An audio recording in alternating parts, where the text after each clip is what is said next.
আজকে আমার রান্নাঘরের মেনুতে আছে একটি সাবেকি রান্না। পুরো ভিডিওটা দেখুন, আশা করছি সকলের ভীষণ ভালো লাগবে। নমস্কার, পাপিয়াস কিচেনের একটি নতুন ভিডিওতে আপনাদের সকলকে স্বাগত জানাই।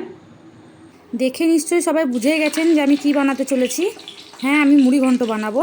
তার জন্য এখানে নিয়ে নিচ্ছি দুটো বড় সাইজের কাতলা মাছের মাথা আর একটা ছোট রুই মাছের মাথা। এখানে আমি এটা দেবো না, আমি এমনি জাস্ট ভেজে নিচ্ছি একটু। এখানে দুটো মাথাতেই আমার হয়ে যাবে।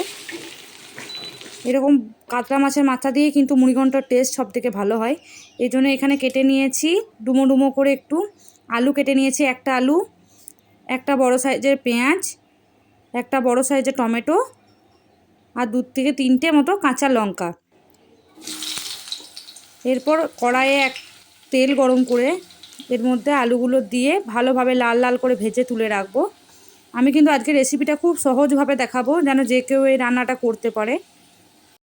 ওই তেলের মধ্যেই আমি এখানে পাতলা করে পেঁয়াজগুলো কেটে রেখেছি, সেই পেঁয়াজগুলো এখানে দিয়ে দেবো, কাঁচা লঙ্কাগুলো দিয়ে দেবো। একটু ভেজে নেওয়ার পর টমেটোগুলো এখানে দিয়ে দেবো।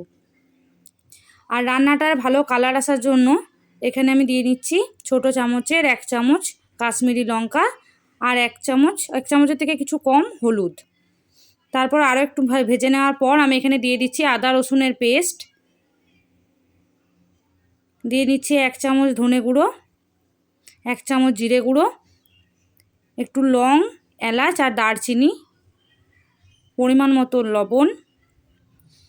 এইভাবে আরেকবার ভেজে নেওয়ার পর মশলাটা পুরোটা কষিয়ে নিয়ে যখন তেল ছাড়বে তখন এখানে আমি 1 কাপের মতো চাল দিয়েছি। আপনারা আপনাদের পরিমাণ মতো দেবেন।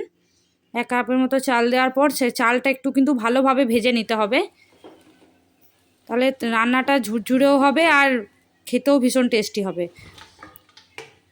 চালটা ভেজে নেওয়ার পর আমি আলুটা দিয়েও কিছুক্ষণ ভেজে নিয়েছি যাতে আলুটা সেদ্ধ হয়ে যায়। এরপর দিয়ে নিচ্ছি মাছের মাথাগুলো কিন্তু আমি এখানে ভেঙে নিয়েছি। দেওয়ার পর আরও কিছুক্ষণ এইভাবে কষিয়ে নেব। তারপর এখানে জল দিয়ে দেবো। এখানে চাল আর জলের ব্যালেন্সটা কিন্তু ঠিক রাখতে হবে। যেই পরিমাণে আপনি চাল দেবেন ঠিক তার ডবল দেবেন জল। এই মাপটা যদি আপনারা ঠিক রাখেন আপনাদের মুড়িঘণ্টও কিন্তু একেবারে ঝরঝরে হবে। দেখুন আমার মুড়িঘণ্টটা দেখে কতটা ভালো হয়েছে, দেখে আশা করছি বুঝতে পারছেন কতটা পারফেক্ট হয়েছে। নামাবার আগে একটু চিনি দিয়ে দেবো। চিনিটা কিন্তু আগে দেবেন না, তাহলে কিন্তু গোবিন্দভোগ চালটা একদমই সেদ্ধ হবে না। আর হ্যাঁ, চালটা আমি এখানে ধুয়েই ইউজ করেছি। আর দিয়ে দেবো 1 চামচের মতো গরম মশলা। ব্যাস পুরো রেডি। এরপর খেয়ে দেখার পালা যে আজকে মুড়িঘণ্ট কেমন হয়েছে।